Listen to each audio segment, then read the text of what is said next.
Et je vais répondre à une question qui m'a souvent été posée. Kevin, pourquoi on ne voit jamais de japonais dans tes vidéos? Pourquoi tu ne fais pas des vidéos en japonais? Vraiment, il faut savoir qu'au Japon, être influenceur, être youtubeur, c'est pas vu comme un métier en fait. On est vu un peu comme des clowns. Et quand tu es étranger, c'est encore pire, vu l'image qu'ont les influenceurs étrangers quand ils viennent au Japon. Pourquoi? Parce qu'au Japon, les youtubeurs, ils ont longtemps eu cette image des gens qui gaspillent de la nourriture, des gens qui font des défis, des gens qui s'amusent, des gens qui font des trucs de dingue et qui n'ont pas de situation stable. Et c'est pour toutes ces raisons-là que quand je suis au Japon, j'ai jamais parlé en fait de ma vie sur Internet. C'est-à-dire que tous mes connaissances, tous mes amis au Japon ne savent même pas que je fais des vidéos sur Internet.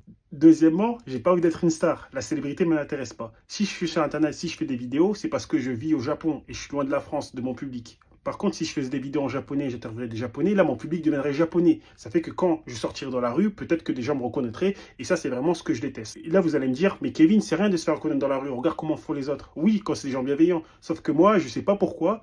Depuis que je suis au Japon, j'ai des haters, mais des haters de l'espace. D'ailleurs, pour l'anecdote, l'an dernier, je me suis fait agresser par un haters. Vous imaginez, au Japon, le mec, il est venu jusqu'au Japon pour m'agresser. Donc, vous imaginez, si je faisais des vidéos en japonais, si j'interviewais des japonais, si mon public était japonais, comment je me sentirais tous les jours. Je serais complètement paranoïaque. D'ailleurs, ça arrivait plusieurs fois que des influenceurs, que des célébrités japonaises se fassent agresser à cause des fanatiques qu'il y a sur Internet. Donc moi, c'est quelque chose qui est envisageable pour moi, surtout que c'est dans le futur, j'ai des enfants, j'ai une famille et tout ça. J'ai pas envie que, à chaque fois quand je les amène à l'école, j'ai des risques de me faire attaquer par des fanatiques. C'est pour ces raisons-là que si un jour il m'était amené à revenir en France ou un truc comme ça, vous ne me verrez plus sur Internet. Et pour terminer, pendant longtemps, j'étais employé dans une entreprise japonaise. Et quand tu es employé dans une entreprise japonaise, il faut que tu te dédies à 100% à cette entreprise-là. Les side business et tout ça, c'est pas super bien vu au Japon. Donc voilà, en tout cas, je vous jure, ce pays-là m'étonnera toujours. Dites-moi ce que vous en pensez en commentaire, la famille.